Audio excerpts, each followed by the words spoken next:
खिलाएंगे, इधर अल्लाह रब्बुल आलमीन भी हमारी मग़फ़िरत का ऐलान फरमाएंगे। इसलिए हर शख्स जिसके माँ बाप दुनिया में जिंदा है वो अपने माँ बाप के साथ हुस्न सलूक करे।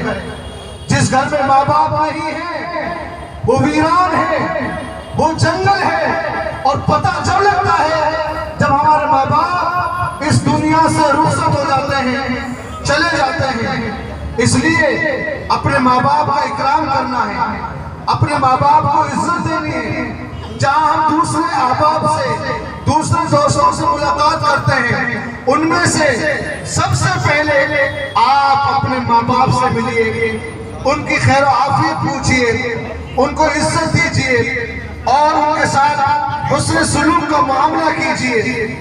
देखिए, जो शख्स अपने माँ बाप की इज्जत करता है, अल्लाह रब्बुल आलमीन उससे खुश होते हैं।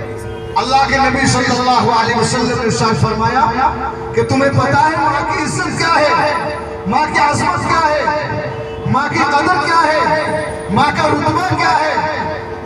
फरमाया अल जन्नतु तहता अक़दामिल उम्महात, अगर तुम जन्नत चाहते हो, जन्नत तो जन्नत तो तुम्हारे माँ के कदमों के नीचे है। जन्नत तुम्हारे माँ के कदमों के नीचे है। अल्लाह रब्बुल आलमीन, अगर हम जन्नत चाहते हैं अल्लाह से तो हम अपने माँ बाप की इज्जत कर ले।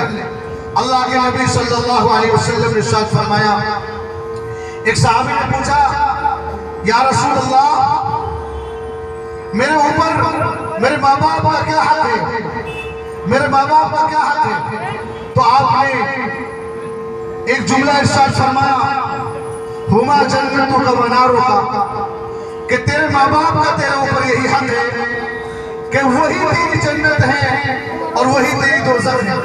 अगर तूने दुनिया में माँ बाप की इज्जत की है, माँ बाप तुझसे खुश हुए हैं, तो अल्लाह रब्बुल आलमीन तुझसे भी खुश हो जाएंगे और तुझे इज्जत भी दे देंगे और तुझे जन्नत भी दे देंगे।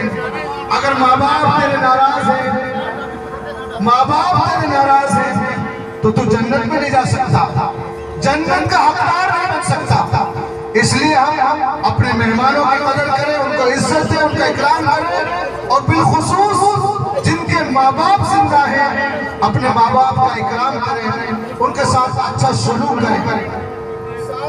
फरमाया, वालिद वो बाप जिसने अपनी औलाद के लिए अपनी हड्डियां घिसा दी हैं, जो हड्डियों का ढांचा बन चुका है, उसके माथे पर शिकन आ गई है, वो सब किसके लिए? अपनी औलाद के लिए। कि सब कुछ जो वो कर रहा है अपनी औलाद के लिए कर रहा है कि मेरी औलाद अच्छी बन जाए, मेरे औलाद का मुस्तकबिल अच्छा हो जाए, मेरी औलाद के लिए अच्छे हालात उनके लिए पैदा हो जाए, मेरी औलाद दुनिया के अंदर आखिरत के अंदर अच्छी हो जाए। तो बाप की, एक माँ की ये तमन्ना होती है। इसलिए अपने माँ बाप से राजी रहें और अपने माँ बाप को राजी करें।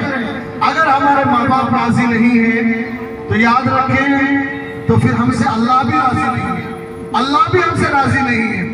इसलिए बूढ़े माँ बाप वो एक सायादार दरख्त है, सायादार, उस साये की कदर कर लें। ऐसी छांव है, ऐसी साया है, चाहे माँ का साया हो चाहे बाप का, कि दुनिया में ऐसा साया आपको मिल नहीं सकता कहीं। इस साये की कदर कर लें। अगर हमारे पास बहनें हैं, उन बहनों की कदर करें, उनको अपने घर बुलाएं, उनके लिए ईदी पहुंचाएं, उनका इकराम करें, उनके बच्चों को इज्जत दें। वो बहन जब तेरा एक लुकमा प्यार से खाएगी तो उससे मीठा बोल बोलेगा, इधर अल्लाह रब्बुल आलमीन तेरे रिस्क में बरकत डाल देंगे, तेरी मग़फ़िरत का भी ऐलान कर देंगे। इसलिए बहनों से मोहब्बत, बहनों के पास जाना और अपनी बहनों को बुलाना ये बहुत जरूरी है। अपनी बहन